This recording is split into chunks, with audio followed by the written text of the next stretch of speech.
Whether you're looking for a convenient refresher course, or a way to earn your Pragmatic certification at your own speed, or the chance to take a Pragmatic course from your specific corner of the world, then Foundations on Demand is the solution you need.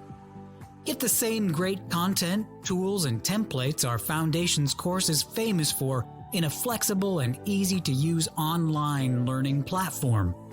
Learn the skills you need to build and market products people want to buy. And earn your Pragmatic Institute certification anywhere, anytime.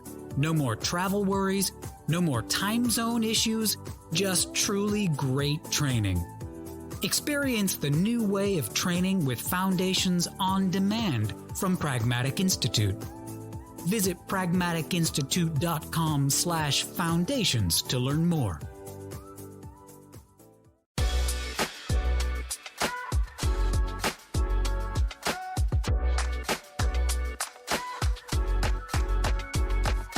Hello, and welcome to the Pragmatic Product Chat series, where we tackle the biggest challenges facing today's product management, product marketing, and other market and data-driven professionals with some of the best minds in the industry. I am Rebecca Kalogeris, Vice President of Marketing and Product Strategy at Pragmatic Institute, and your host for this episode. Today, I am extremely excited to have on someone who I think of as one of the strongest product leaders I've ever had the privilege of knowing, as someone who's also one of the strongest pragmatic practitioners I've ever had the privilege of knowing, someone where we actually have a recording of this gentleman giving a presentation, gosh, it has to be 20 years ago, about sort of the implementation of the Pragmatic Framework. And the founder of Pragmatic would have every new employee listen to it because they're like, if anybody gets it, it's this guy. So we're super excited to have you on, Frank. We have the incredible Frank Tait joining us today. Well, thank you. And by the way, I believe if I recall correctly, that presentation is 1997, and I think I still have the PowerPoint from it.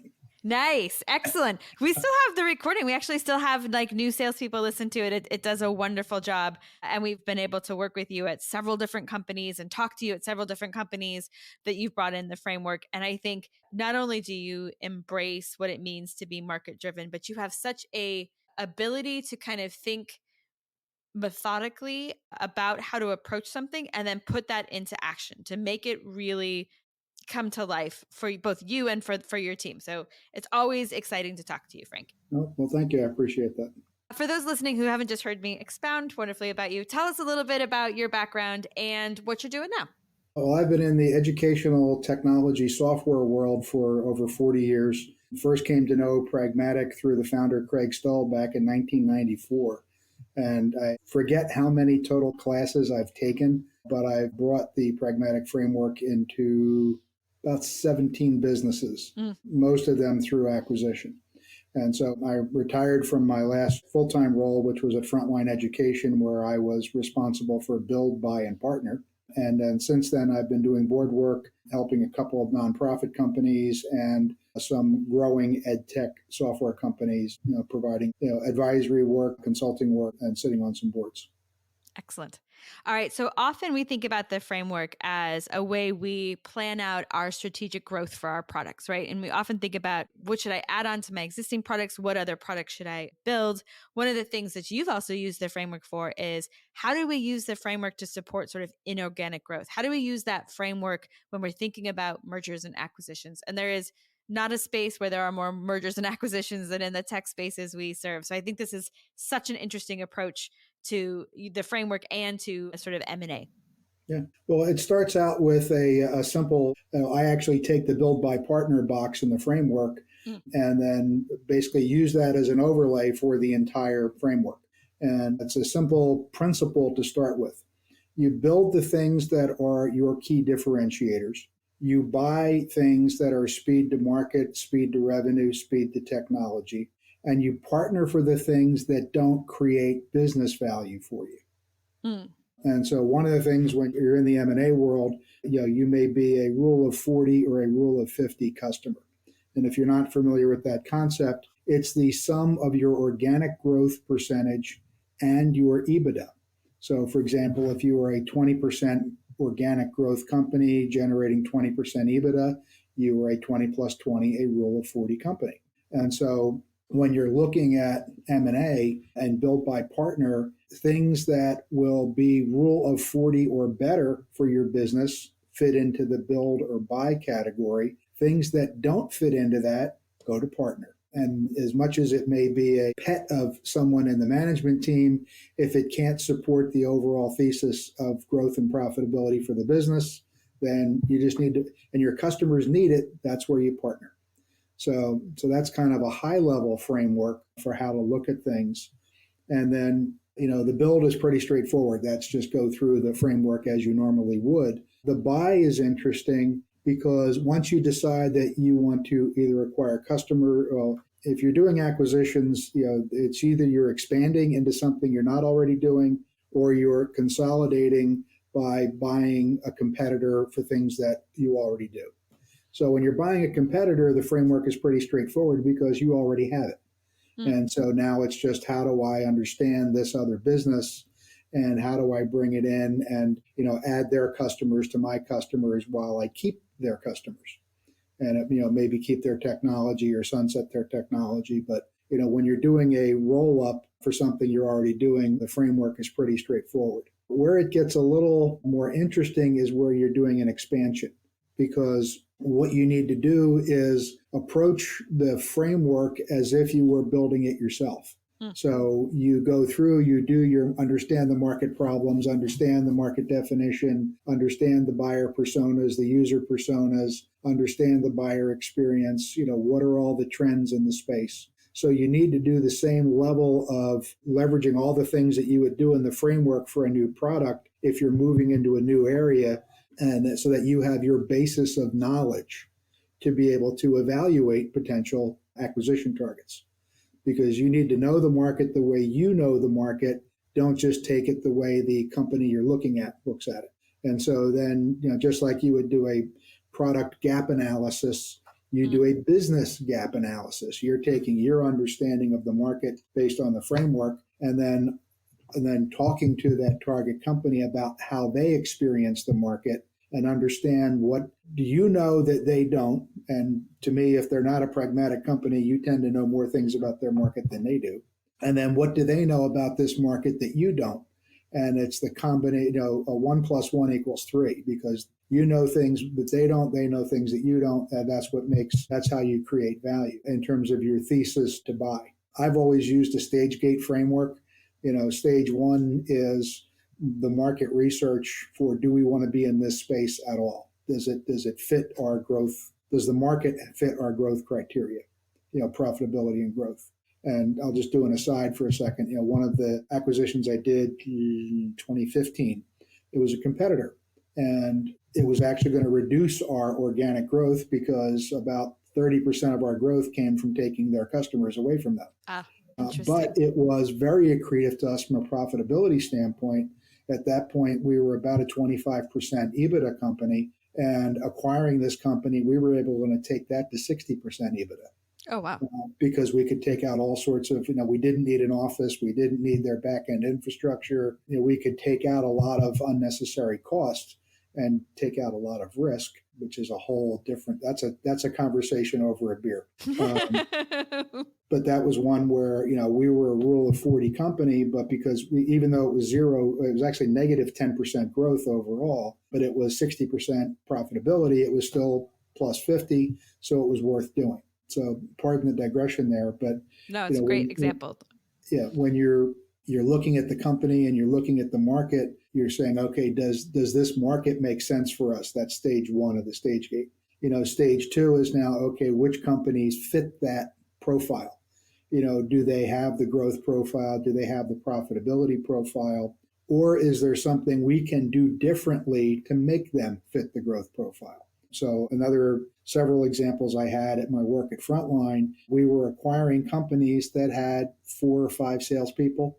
They were regionally based, and they had very limited marketing. And so we could plug them into a sales engine where we had 30 salespeople. We were going to all the national conferences already. And so we could take that product and plug it into a distribution system. So we had something we could do very differently there. Or we had a much more robust technological infrastructure. Some of those companies were still hosting it themselves. I had one company that had lovingly bungee corded PCs to kitchen racks in their data center. Oh, gosh.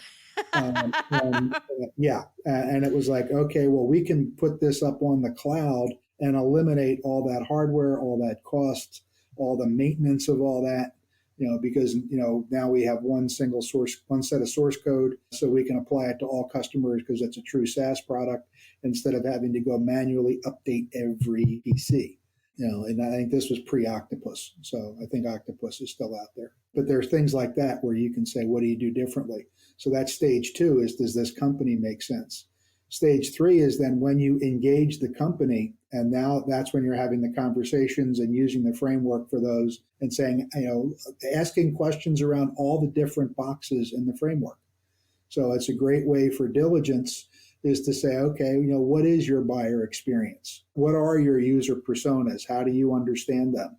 And again, you're comparing that to your understanding. Are you going to be selling to the same buyer? Is it a different buyer? Is there a connection between the people that buy from you today and the people that are going to buy from the company? If you acquire them, how do I get to that buyer? Is it a walk down the hall reference? Is it the same buyer? All those things fit in. You have to look at how they look at their competition. What is their product roadmap? What are they doing? How are they doing it? Is it a standalone product, or does it in some way connect with the products you're already selling? So are you selling to a new customer, or are you selling another product to an existing customer? And that was a big part of what I did in the ed tech world is, we were either selling to colleges and universities or we were selling to school districts. So it was a known market, and it was all about, more things for the salespeople to sell to the same organization, not necessarily the same buyer. But by going through and looking at all the different aspects of the framework, it gives you a pretty good overview of how their business operates. And then it lets you do the gap analysis to say, okay, now if we're going to bring them into how we do things, it lets you know where are the pieces of commonality, where are the big disconnects. And then it lets you plan for, how do you have a smooth integration? Because not everything has to be integrated day one. And so it's figuring out what, where things are going to go smooth and integrating, you can integrate them quickly to build confidence on both sides of the acquisition that, okay, we can work together here. The one thing that in the education world is we had common values is we want to do the right thing for the teachers so the teachers can do the right thing for the kids. And, I boiled it down to the biggest thing that we provide in value of our software is we save teachers time, is we take non-value added time away from them by automating things. And so it's the value proposition was really that simple. And so what are different places where teachers feel frustrated, where they're wasting their time, or administrators feel frustrated, they're wasting their time, and how can we make their life better? And so, but with those core values, the core values connect with the customer. And then it's the how we do things is when you show the acquired company how they can do things, how you do things. And if you learn from your acquired company, if they do something better, adopt it. And I think that's one of just because you may be a bigger company or the acquiring company doesn't mean you do everything right. Learn from the people that you're buying from. And, that goes a long way toward the people being acquired, seeing how they're bringing value to the company as to why they want to stay as part of this acquired company. And then with the where there's disconnects is it gives you a basis for conversation. Is you can say, here's how we've researched the market. Here's how we understand you research the market. Help us understand how we reconcile these. And it brings people to the table for meaningful conversations about how you integrate the business. And that's part of what I did at Frontline is I think I did 16 altogether. 14 were stellar successes. One was middling and one was not. When you think about mergers and acquisitions. It's a pretty good track record though, Frank. Part of it is it started with culture fit first, is they had the right culture. And then, did the business that we were trying to acquire meet our Rule of 40 growth model? And how would it meet the Rule of 40 growth model? And then we spent a lot of time understanding how they understood the market before we even went to visit them. So I'll give one example. One of the things that Frontline was known for was basically Uber for substitute teachers. When a teacher was going to be sick, they had a mobile app. They could say, I'm going to be sick. I need a sub. We knew all the subs who were qualified and available. We pinged their phones with qualified and available jobs. This, a teacher could wake up at 6 in the morning and a sub could be in the classroom at 7:30. And so we were doing 50 some odd million of those a year. Wow. And so it's got just good back-end automation. But we decided to move into special education because there are a lot of inefficiencies in that whole process. And so we started out by doing market research. We talked to teachers, we talked to principals, we talked to educators in colleges and universities, and we mapped out what the special education landscape looked like, what the workflows and processes were. And then we started talking to companies who were in that space. And we found one in New York that we felt was the closest fit to what we were looking for. And then we went, because this was a major expansion. We had no experience in this space at all. But because we had that basis, we could sit down with the founder, it's a founder-based business, and say, okay, here's how we look at it. And he had grown in 3 states. All of his customers were New York, New Jersey, and Connecticut. And that we had a national distribution system. So it was a nice, okay, we want to take this and take it across the rest of the country. But we had to figure out, how do we take what we know about these 3 states and move it to other places. And it was a lot of collaboration and working through that. And then doing things like, bringing things up to scale, scaling marketing, scaling sales, scaling back-end operations, actually adding developers to the team to go faster, layering in the systems like, using systems like AHA for product management, Jira for all the bugs and issue tracking, and getting everybody up on a consistent understanding of what version of Agile we were using. So all those kinds of things, okay, how are we going to make this work? And then we went and we did, I think, 4 other acquisitions just in that space. Because of the variances in states, it was easier for us to go buy customers in states and then work through reconciliation of how do you make it come back together, because it was easier to buy into the state rather than try to organically grow, because the market was very, very sticky. It's 95% plus retention year over year, but slow growth. And if you don't have credibility in the state, if you don't have references in the state, people aren't going to buy from you.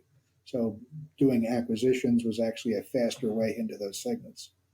Okay, there's like a million things I want to ask you. And I'm sure I want to hit everything people haven't known, but a couple of things I think is really interesting that you talked about.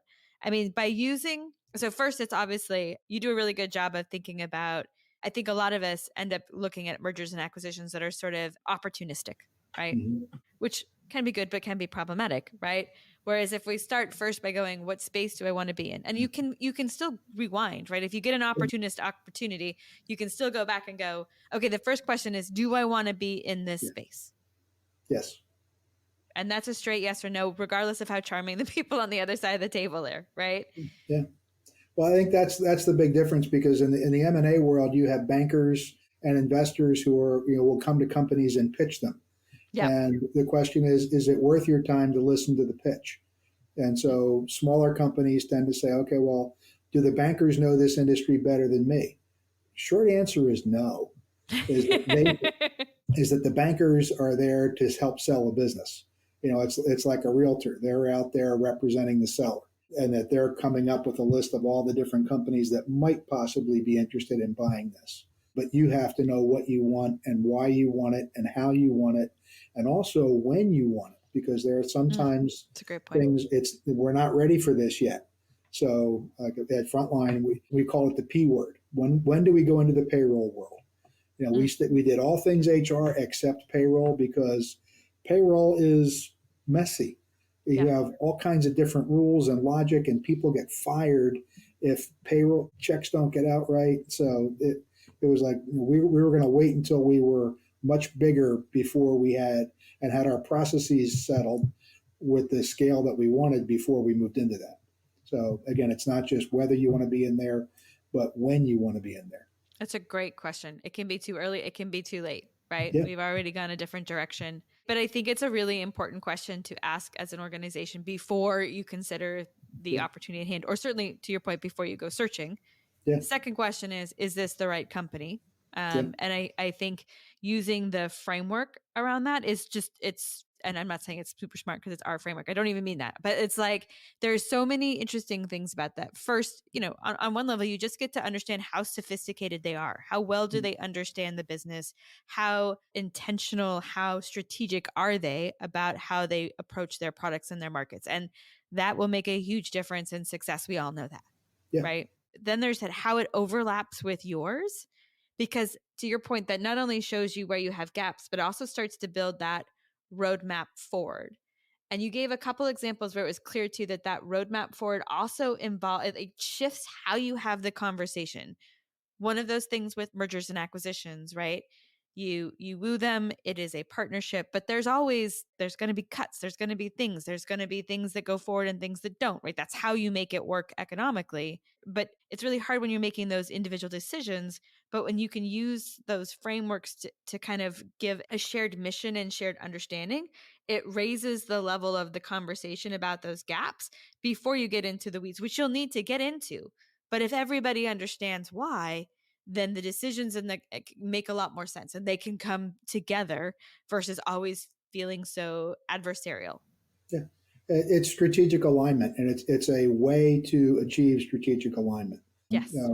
My favorite timeline for doing acquisitions, and this works on smaller, mid-sized companies, doesn't work on the mega deals, is typically you'll engage with someone and you'll get to talk to the CEO or the founder. And then it will reach a point where they'll say, okay, I will now allow a small group of leaders to be part of this process. Mm-hmm. And so you have to sell them. And so part of it is using the framework and explaining this is how we do this. This is what we understand. This is what we know. There's an old rule that says if you're at your table, you're part of the solution. If you're not at the table, you're at risk. Yeah. And so how do you make the people that management team feel that they are valued and their insights are valuable? And so that's what this lets you build that framework. And then I've always felt, when you look at a company, do they do right by their people? Because if they do right by their people will do right by their customers. And so that was always one of the cultural ones. If they don't do right by their people, there's no point. They may have some good people, they may have some good customers, but we will take their customers in the market. It's not worth it. We might buy their technology, but we don't want their people. And to your point, it may take you a little bit longer to win their clients versus to buy them, but you'll get there. It shows up in the end, for sure. Yeah. But so then if they do right by their people, then one of the keys is with an acquisition is you have to retain their customers. And you as an acquiring company do not retain their customers. The acquired company's employees have the relationship with the customers. They're the ones that retain the customers. They're the ones that keep the sales pipeline and have that those deals continue to flow through. And so you need to structure your integration of the business so that the managers that you work with and the leaders that you work with can convince their employees that this is a good deal for the customer and for their people. And then that's what allows you to do that. And that's, again, that comes back to the framework as building the trust level, providing a strategic framework to have so that you can have the conversation with the management team of the target company, so that they can then in turn have that conversation with their employees. That's a really good point. Like, the no acquisition goes well if you don't keep their customers. I'm sure there's an exception, but let's be honest, that's the goal. And you're right. You're not the one who's going to keep the customers. Yeah. They have to keep the customers. That's a strong reminder. I can give you a horror story where, did one acquisition where closed the deal at 10 o'clock in the morning. They called a company meeting. Okay, all you guys are fired. All you other guys, the new company buying you wants to meet with you at lunch. Oh gosh. And then okay, now how do we now talk to all the customers and let them know what happened? The goal was to retain 95% of the customers. We retained 99% of the customers and 95% of the value because we lost their biggest customer. Oh. But that was a different situation. Customer was using multiple products. They decided to consolidate on 3 competitors in the market. They were using 2 others, not us, and they stuck with the other half that they already knew. But again, that was a lot of, okay, now how do we recover from this? Because it was a competitor and they didn't want to know anything. They didn't want their people to know anything. It was only, I think 4 people that knew about it in the company. Yeah. I think that's one of the big differences between acquisitions that expand and competitor acquisitions, right? I mean, the acquisition to expand, the question it really focuses a ton on the first two, like the first question, do we want to be here? Yeah. Right. With your competitor, you're already there. Yeah. It's so many other questions. What's it going to take? What are the synergies? What are the differences? Where are the gaps? And I do think often with a competitor acquisition, like you said, it's much smaller circle involved. Yeah. And sometimes more emotional. What I'll say is this is a little bit of inside baseball, is acquisitions that are below the Hart-Scott-Rodino threshold, which I'm not sure what it is now, probably about 130 million of enterprise value. Below that, you can be much more flexible. Above that, you're stuck in lawyer land, where until it actually closes, you can't do a lot until the deal closes. Whereas smaller deals, you can do a lot more alignment prior to the deal closing. Yeah. But is there anything else just on the competitor acquisitions? Anything else you think that makes them different, or experiences you've had where you're like, oh, that was a little different, or I should have done this? Those are always good. The biggest one is being prepared to deal with the employees and how things are going to work. A lot of it it begins and ends with communication. Have a communication plan. Know how you're going to talk to your communication segmentation. Who are your customers that are also their customers? Who is in your sales pipeline that are their customers? Well, let me see if I can. I was joking earlier. I said I have a 900-line spreadsheet with things, and this is actually on my spreadsheet. What's that? I said, I don't think you were joking. I think you have one. Oh, no, I do. I know you do. I'm like, there's everyone here is like, could I have that, please? Nah, I only do that for people I work with. So it's, think about, okay, who our customers, their customers, our prospects, their prospects. So you got 4 columns. And then you have the intersection. So who is our customer that's their prospect? Who is our prospect that's their customer? And you have to think through the communication for all the different crosstabs in those segments. So crosstabs is the statistical word for, X and Y. So all the different combinations and permutations. There's a lot of consistent messaging.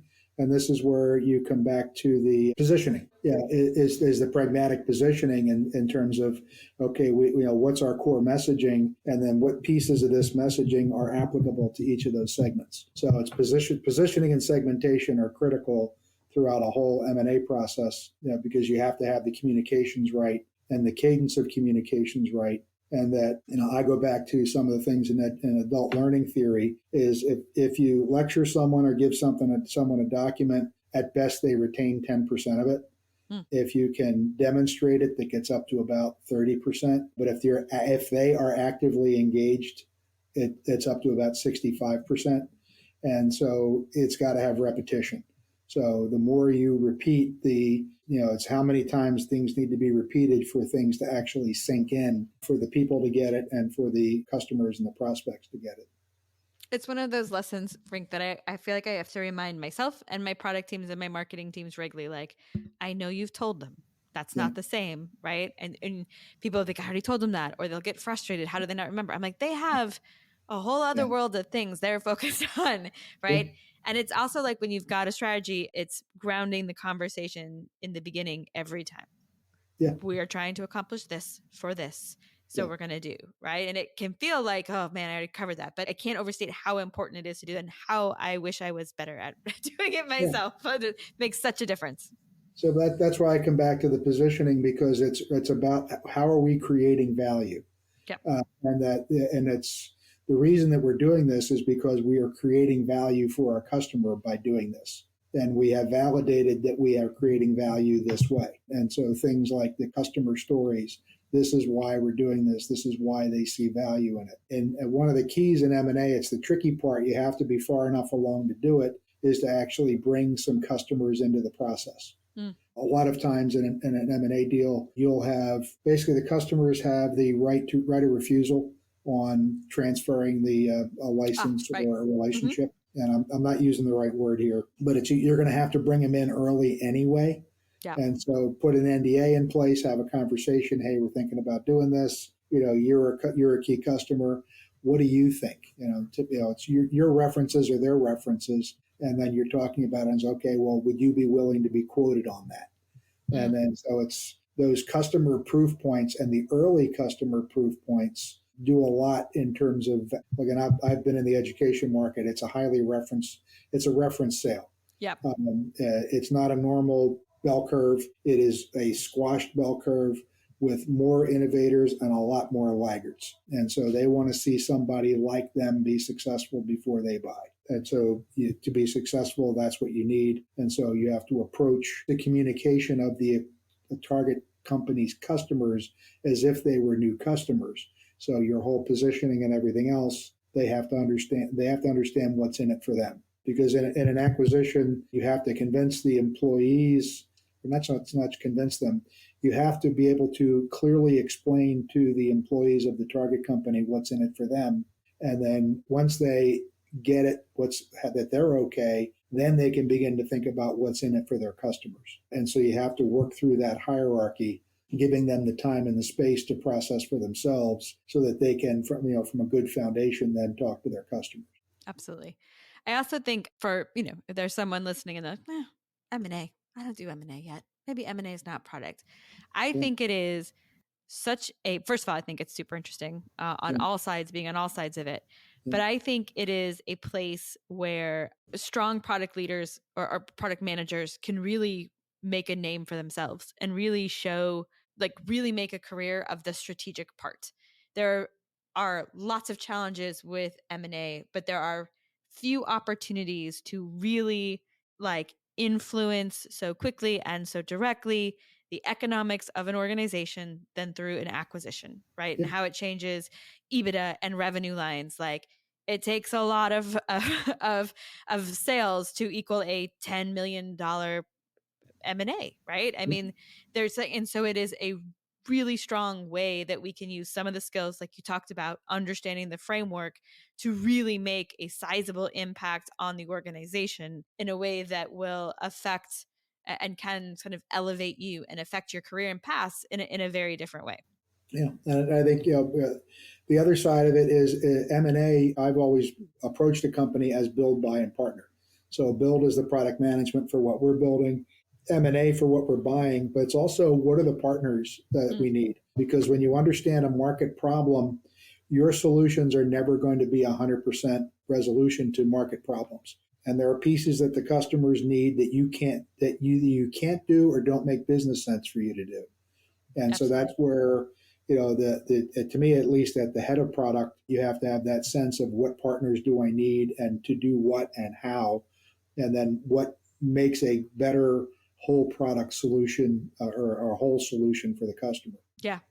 And that those partners the strong ones basically become your farm system for acquisition candidates. Because some of those things I'll say the ones that are in the not now category, that's your farm system. So you get to know the company long before you buy them in terms of their culture, their people, how things work together, how do you handle mutual customers, how do mutual customers think about things, and that test drive assumptions on just how compatible, just how much your market's demand is. There's a lot there without some of the overhead and investments of an M&A. And so again, the partner activities are, to me, a part of the funnel for M&A, because M&A is a long game, not a short game. And I was talking to someone the other day, and they were asking me about a company, and it's like, well, I've been chasing them since 2014. So they make sense here and here.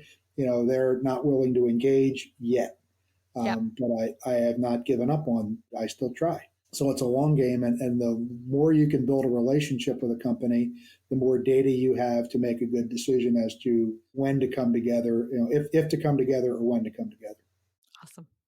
All right, Frank, we talked about lots of different things today. If you were going to have listeners who are thinking about M&A, do two things differently tomorrow based on what we talked about today, what would you have them focus on? First is make sure you understand what's the environment that you're operating in economically. What's your growth? What's your profitability? So again, are you a rule of 30 company, rule of 40 company, rule of 50 company, rule of 100 company? What are you? Because you need that criteria as a filter, because there are opportunities out there you can waste a lot of time in M&A looking at things and evaluating things that don't make sense. I am still tracking 1,590 companies in Holy EdTech. crud. Okay, 1,590. Wow. And so most of them are not targets. But it's again a stage gate process. How do I spend my time wisely? Yep. So know which ones fit, know which ones I need to keep an eye on. Okay, because they may be bought by somebody else. So like there was an announcement this morning that a CEO of a company that I tried to buy now is going to be the CEO of a company that I want to buy. It's like, okay, so I need to keep up with what's going on. So, all right, so now there's an email. LinkedIn went out. Hey, congratulations. Let me know when you get settled in. We'd like to get caught up, because that's how I keep going with it. But a lot of the inbound stuff, like I get 4 or 5 emails a day from bankers pitching companies. And if the company is not on my short list, sorry, not now. No. So I'll spend 30 seconds looking at an email, but I'm not going to spend the time to go get an NDA worked out and spend the legal cost to get an NDA worked out. I'm not going to spend the time going through a confidential information memo, the SIM. I'm not going to spend time on that. I'm not going to spend time on a call with the CEO to do a fireside chat to get to know him.